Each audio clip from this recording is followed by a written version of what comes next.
Okey, kes Datuk Seri Najib berkenaan dengan saya punya surat. Saya punya surat tu bukan surat apa, itu surat terbuka. Dan saya ni jenis politik saya tak adalah maki orang kutuk-kutuk. Itu bukan politik saya, tuan-tuan. Politik saya politik positif, politik dasar. Saya bincang pasal itu. Saya tak pernah main personal politik. Saya tak pernah tembak orang personal, tuan-tuan. So saya tak ada maki hamon orang. So paling teruk saya cakap pun kejadah. Itu je lah tadi.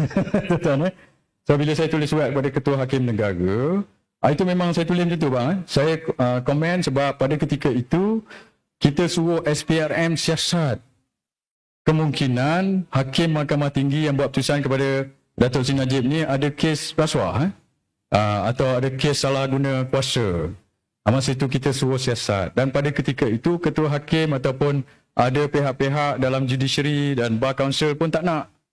So dia kata tak boleh siasat. Saya kata macam ni, saya tulis. Kalau hakim buat salah, buat jenayah, tak boleh siasat, macam mana tuan-tuan? Habis itu kalau hakim pergi bunuh orang, takkan polis tak boleh siasat, betul? Macam mana persepsi rakyat kepada sistem kehakiman kita kalau hakim buat jenayah, pihak berkuasa tak boleh siasat? Ini tak betul, saya kata. Itu yang saya tulis dalam surat saya itu. Itu satu. Nombor dua, pasal isu Datuk Seri Najib. Dia macam ni tuan-tuan. Kita dah minta macam-macam permintaan lah kepada mahkamah. Kita dah minta untuk tangguh sebab Datuk Seri Najib tukar peguam. Sebab apa dia minta tangguh? Sebab kita minta bawa peguam daripada luar negeri. Queen Council, mahkamah tolak. Lepas tu dia tak jadi tu, kita kena lantik peguam baru. So bila peguam baru, kena buat persediaan baru. Kita minta tangguh lagi, pun tolak juga. So kita minta tolak, no, semua along the way tak dapat. Sampai akhirnya peguam kita give up, tuan-tuan. Bila peguam kita give up, peguam kita nak tarik diri. Dia kata dia nak tarik diri, nak discharge. Pun tak terima juga. Peguam nak tarik diri pun tak terima, habis macam mana? Apa maksud dia tu? So semua tak boleh. Sampai peguam kita pun dah give up. Apa benda yang kita nak masukkan pada mahkamah ni tuan-tuan? Kita nak masukkan bukti baru. Bukti baru yang menunjukkan hakim yang buat keputusan mensabitkan Datuk Seri Najib dekat Mahkamah Tinggi itu ada kepentingan dalam kes tu sebab dia terlibat. Bukti itu akan menunjukkan yang saya tengok peguam punya kenyataan tu bukti itu akan menunjukkan Hakim Nazlan itu dia ada kepentingan atau terlibat semasa penubuhan syarikat SRC yang kes Datuk Seri Najib ni berkenaan SRC syarikat itu. So masa syarikat SRC ditubuhkan, hakim ini kerja dengan Maybank. Maybank ini pula kes itu tuan-tuan. Sepatutnya tak boleh.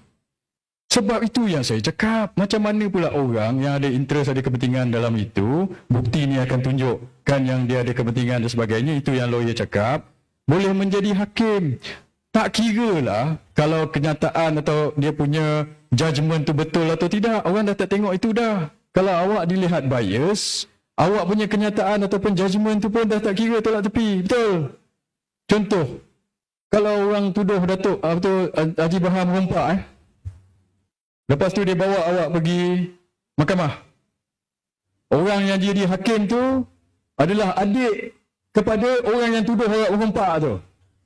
Macam mana? Awak puas hati ke tak puas hati? Ini analogi. Walaupun hakim itu adik kepada orang yang tuduh awak merompak tu, dia kata, oh tak ada, saya profesional. Saya tak kira ini abang saya ke adik saya ke, jadi ini yang nuduh awak itu tak apa. Saya betul-betul objektif. Itu bukan pasal awak percaya ke tak percaya.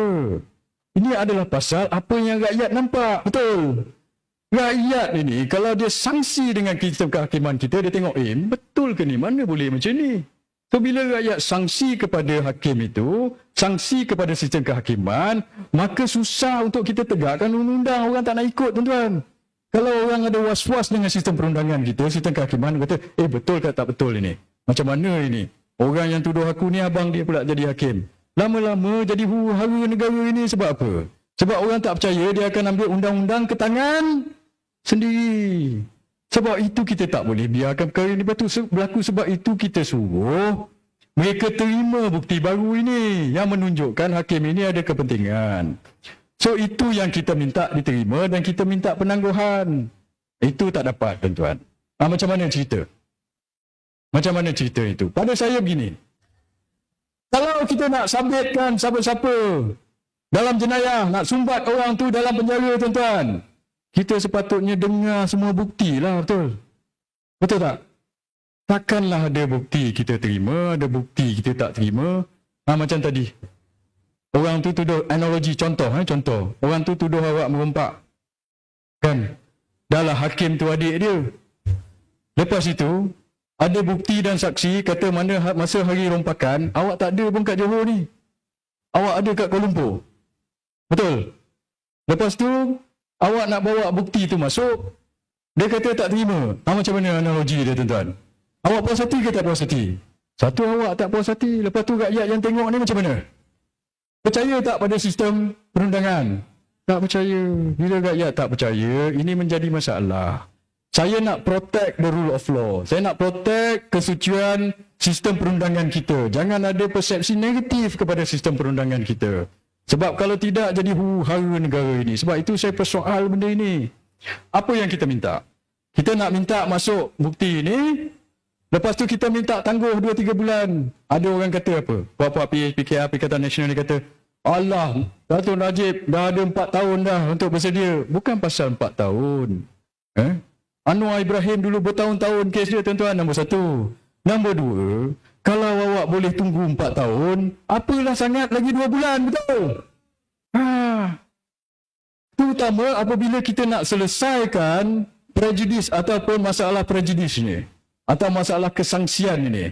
Kalau awak tambah lagi 2 bulan, kan, kata awak terima bukti itu, kalau bukti itu betul, kita ganti hakim lain pergi trial balik. Dan makan lagi 2-3 bulan, kata. Okeylah, kita rugi 2-3 bulan lah, katakan. Tapi awak clearkan kesangsian itu. Adakah itu lebih baik atau tidak, tuan-tuan? Itu adalah lebih baik. Daripada awak nak cepat-cepatkan tergesa-gesa, tak mau terima apa benda semua ini, tapi rakyat sangsi. Rakyat persoal tentang keputusan yang dibuat oleh mahkamah. Baiklah kita jangan tergesa-gesa 2-3 bulan bagi argue balik kes itu supaya hilang kesangsian itu. Tuan-tuan setuju atau tidak dengan saya?